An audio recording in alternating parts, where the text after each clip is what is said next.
हमें खुशी है जब हम विश्वास रैली में आते हैं तो हम ये विश्वास दिलाते हैं कि आदिवासी भाइयों की चिंता अगर किसी ने की है तो वो नरेंद्र मोदी जी यशस्वी प्रधानमंत्री ने की है। यह भी हमको ध्यान में रखना है। और फिर मैं कहने के लिए नहीं कह रहा हूं, आज मोदी सरकार में 8 कैबिनेट मंत्री हैं, 8 मंत्री हैं हमारे जो आदिवासी भाई हैं। हमारे लगभग 36 एमपी हैं और राज्यसभा में 8 एमपी हैं। राज्यसभा में कोई भी एमपी कोई रिजर्वेशन से नहीं जाता। हमारे समीर उरांव साहब हैं, राज्यसभा में मेरे साथी हैं। भारतीय जनता पार्टी अकेली पार्टी है जो आदिवासियों को ला ला करके वो ऐसी सभाओं में सुसज्जित करती है और उनको मान देती है, उनको स्थान देती है। यह भी हमको ध्यान रखना होगा।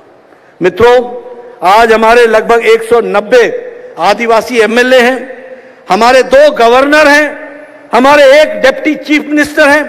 आप बताइए, कांग्रेस काल में मुझे ये आंकड़े दिखा देना कभी कि कभी भी केंद्र सरकार ने इतने आदिवासी नेताओं को इतनी जगह पर मान सम्मान दिया हो तो जरूर मुझे बताना।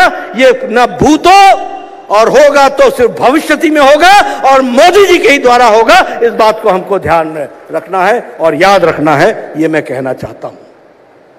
मित्रों, आपको जानकर के खुशी होगी आदिवासी भाइयों, आज भारत जो गरीबी की रेखा 22% से घटकर अब 10% रह गई है, इसका मतलब गरीबी की रेखा से 12% लोग निकल गए हैं। और उस निकलने में बड़ी संख्या में हमारे आदिवासी भाई हैं, बड़ी संख्या में। आप आंकड़ों को निकलवाइए।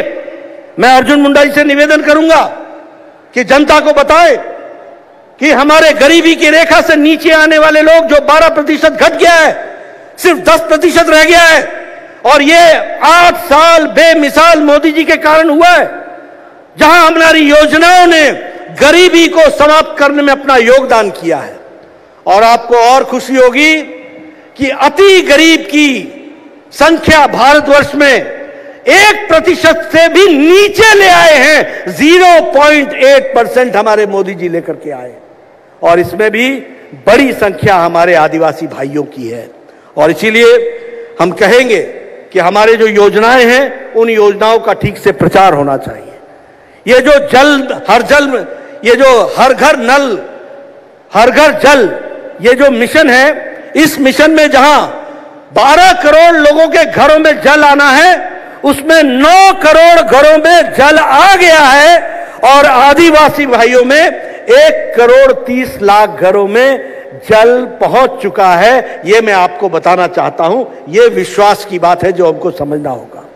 मित्रों, स्वच्छ भारत मिशन, हमारी गांव की बहनें अपने दैनिक शौच के लिए खेतों में जाया करती थी, खेतों में।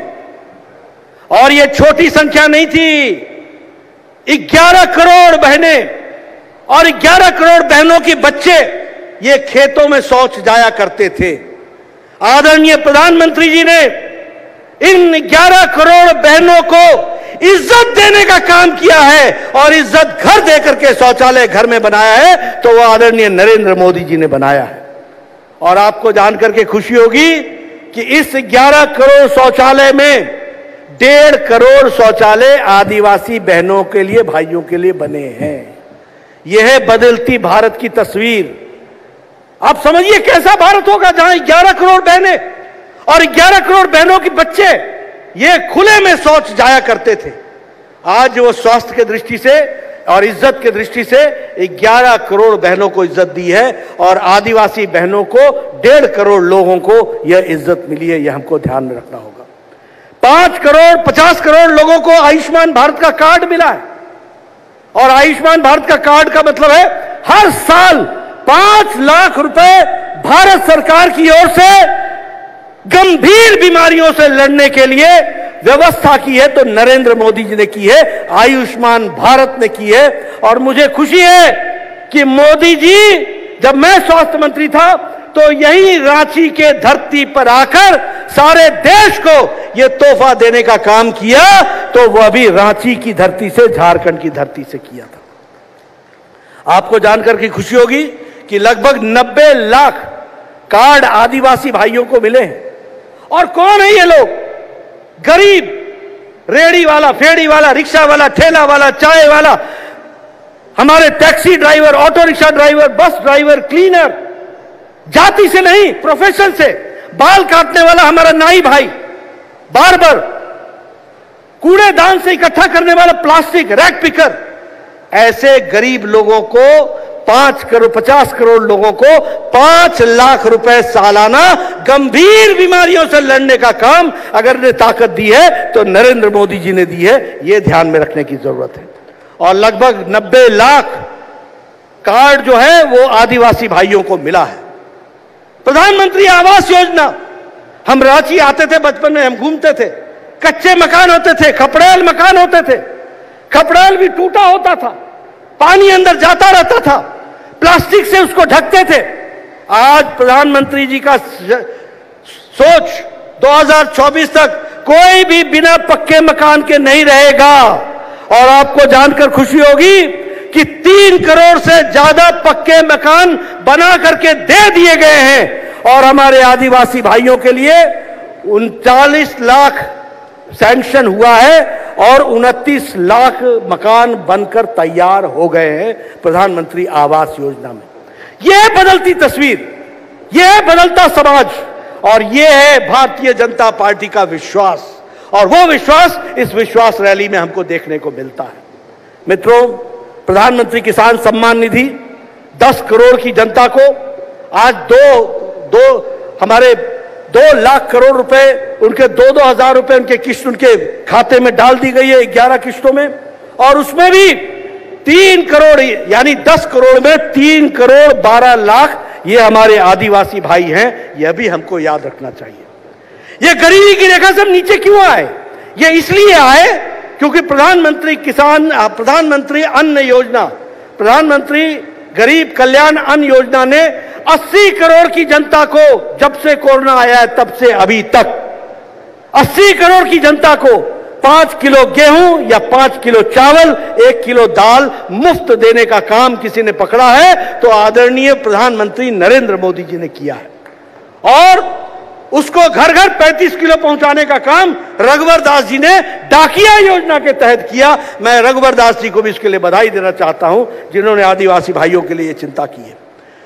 शिक्षा, स्कॉलरशिप, स्वास्थ्य की सुविधाएं, एकल विद्यालय, हर दृष्टि से आदिवासी भाइयों को मजबूती प्रदान करने का काम अगर किया है। आदिवासी शिक्षा ऋण योजना, वन ग्राम योजना, इसी तरीके से एसटी फंड्स योजना, हर तरीके से स्टैंड अप इंडिया, लगभग 10 लाख लोगों को 1 करोड़ रुपए का लोन दिया गया है स्टैंड अप इंडिया के तहत।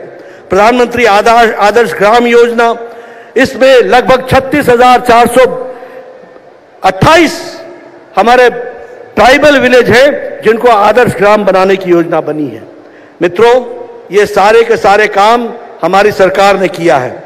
हमारे रघुवर दास जी ने मानकी पंचायत प्रमुख को 3,000 रुपए देने का तय किया, मुंडा ग्राम प्रधान को 2,000 रुपए देने का तय किया और सारे ग्राम के हमारे पदाधिकारियों को 1-1 हजार रुपए देने का काम किया। कभी किसी ने सोचा था ये काम? क्यों नहीं कर पाई कोई सरकार पहले? क्यों नहीं चिंता कर पाई? क्यों नहीं आदिवासियों के दर्द को समझ पाई? क्योंकि उनको हेमंत सोरेन की तरह अपनी जमीन और लीज का मामला याद आता था और कोई याद नहीं आता था, कोई काम नहीं आता था। आज बहुत खूबसूरती से बाबूलाल मरांडी जी ने हेमंत सोरेन की सरकार के बारे में बताया है। हम सेवा करते हैं, वो मेवा खाते हैं। हम लोगों के बीच में जाते हैं और हम लोगों को मजबूती प्रदान करते हैं, वो हर जगह कमीशन कमाने जाते हैं। यही उनका हाल है। भ्रष्टाचार और हेमंत सोरेन ये पर्यायवाची बन गए हैं। आप देखिए, मैं दंग रह गया। अपने नाम पर मुख्यमंत्री और खुद ही ये खदान मंत्री भी खुद ही है, माइंस मिनिस्टर भी है, खुद ही माइंस मिनिस्टर होते हुए अपने नाम पर लीज का पटा लेते हैं, पटे पर लीज पर पटा लेते हैं और खदान का काम शुरू करते हैं।